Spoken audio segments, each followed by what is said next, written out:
마켓콕 헤드라인 시간입니다. 어제 장마감 이후부터 개장 전까지 중요한 소식들 함께 체크해 보겠습니다. 네, 첫 번째는 곡물협정과 관련된 소식인데요. 이 우크라이나가 유엔 산하 전문기구인 국제해사기구에 임시로 권장 해상 경로를 설정하기로 했다고 밝혔습니다.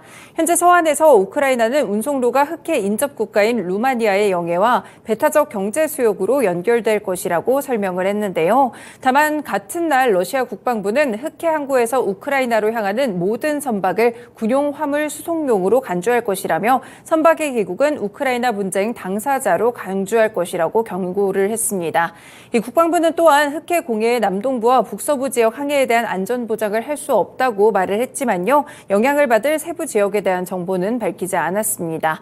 네, 이날 미콜라 솔스키 우크라이나 농업부 장관이 텔레그램을 통해서 러시아의 야간 공격 때문에 이번에 우크라이나의 곡물 약 6만 톤을 잃었다는 그런 소식을 전하면서 밀 가격이 한때 급등하기도 했었는데요. 추가적인 소식들이 계속 업데이트되고 있으니까요. 관련 종목들 흐름 체크해 두시길 바라겠습니다. 네, 최근에는 시장 움직임에서 오르기도 했다가 다시 밀리기도 했다가 변동성을 좀 보이는 종목들인데요. 한탑이나 한일사료, 경농, 조비 같은 종목들 함께 체크해 드릴 수 있겠습니다. 네, 두 번째 소식입니다. 일부 매체의 단독 보도로 나왔는데요. 이 삼성전자 파운드리 사업부가 세계 인공지능 시장에서 주목받고 있는 반도체 스타트업과 칩 연구 과제에 착수했다는 보도입니다. 업계에 따르면 최근 삼성전자 파운드리 사업부는 미국의 인공지능 반도체 스타트업 텐스토렌트 그로크와 칩 R&D 프로젝트를 잇따라 개시했다고 하는데요. 이 파운드리 사업부 내 시스템 반도체 설계팀인 파운드리 디자인 서비스팀이 이번 연구 과제를 담당하게 됩니다. 이 삼성전자와 텐스토렌트 그로크는 첨단 IT 기기에 활용될 인공지능 반도체를 함께 개발하게 되는데요. 이 과제가 양산까지 이어지면 삼성전자가 구축한 5나노 EUV 공정 라인이나 2.5D 패키징 설비에서 칩을 생산할 것으로 관측되고 있습니다. 현재 업계에서는요, 삼성이 두 회사와의 프로젝트를 성공적으로 마무리를 했을 때 이 파운드리 시장에서 굉장히 큰 파급력을 미칠 수 있다라는 분석을 내놓고 있는데요. 지금 인공지능 시장에 대한 규모가 상당히 커진 가운데 두 스타트업의 입지가 강화된다면 일찌감치 협업을 진행을 했기 때문에 삼성에 대한 파운드리가 상당한 수익을 거둘 수 있기 때문입니다. 네, 최근에 삼성전자와 관련된 반도체 또 긍정적인 소식들 많이 나오고 있는데요. 이렇게 인공지능 반도체 시장에서도 다시 한번 좀 선두의 깃발을 잡아가려는 그런 모습을 보이고 있다는 점 참고해 보시면서 오늘 삼성전자의 주가 흐름도 보시면 되겠습니다. 네, 다음으로는 자동차 쪽입니다. 현대차그룹이 올해 상반기 유럽 자동차 시장에서 상반기 기준 역대 최다 판매량을 기록했습니다.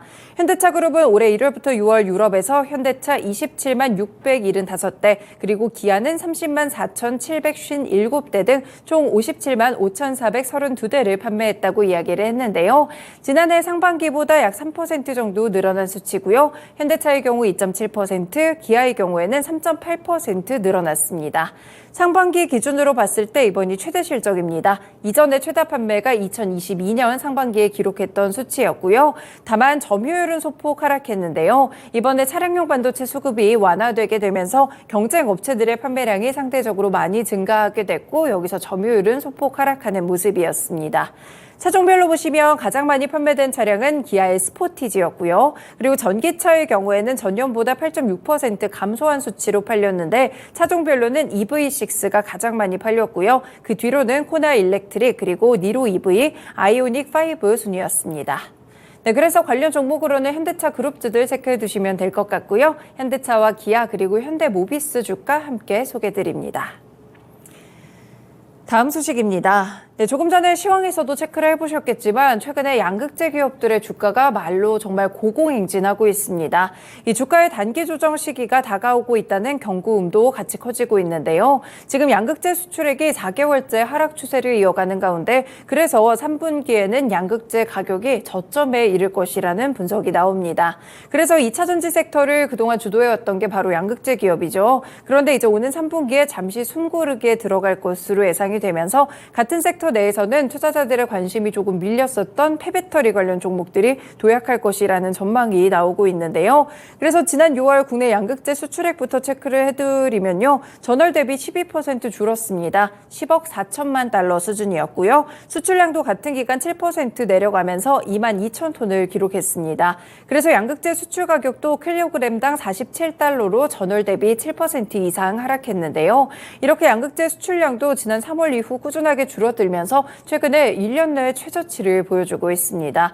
아무래도 유럽에서 전기차 시장이 약간 부진하기 때문에 그 수요 영향 때문에 양극재 판가도 하락하고 있는 것인데요. 그래서 양극재 기업이 잠시 주가 조정을 거치는 동안 2차전지 섹터에서는 폐배터리 기업들의 주가가 도약할 수 있다라고 증권가에서는 분석하고 있습니다.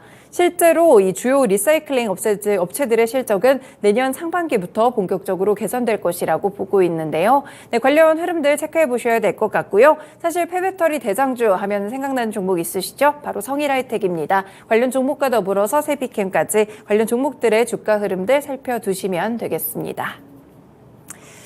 네, 다음 소식입니다. 조선업종인데요. 이 조선업계가 최근에 슈퍼사이클에 진입했다는 이야기는 많이 들으셨죠. 그런데 수혜주들이 조선뿐 아니라 조선 기자재 종목들까지 함께 체크를 해두셔야겠습니다. 실제로 선박 기자재 기업들의 수출과 일감이 상당히 늘었다고 하는데요. 올해 상반기 기준으로 선박용 엔진과 그 부품의 수출 규모가 5억 8,200만 달러를 기록했습니다. 지난해 동기보다 45% 이상 증가하면서 2015년 이후 최대 실적을 기록하게 됐는데요. 올해 상반기 선박용 부품 수출 역시나 전년 동기보다 33.5% 늘어나면서 8,600만 달러로 집계가 됐습니다. 선박 기자재에 대한 수요도 점차 증가하고 있다는 점 체크를 해두셔야겠고요. 2021년부터 선박 발주가 늘면서 조선사들의 조업이 탄력이 붙었고요. 선박 엔진이나 부품 주문이 증가하는 선순환을 그리고 있습니다. 실제로 지금 조선이라는 이 전방 산업이 상당히 좋은 흐름을 보여주고 있는데요. 인도 예정 물량을 고려했을 때 내년부터 국내 조선사의 연간 선박 건조량은 정상 가동의 기준선으로 꼽히고 있는 1,100만 CGT를 넘어설 수 있을 것으로 보고 있습니다.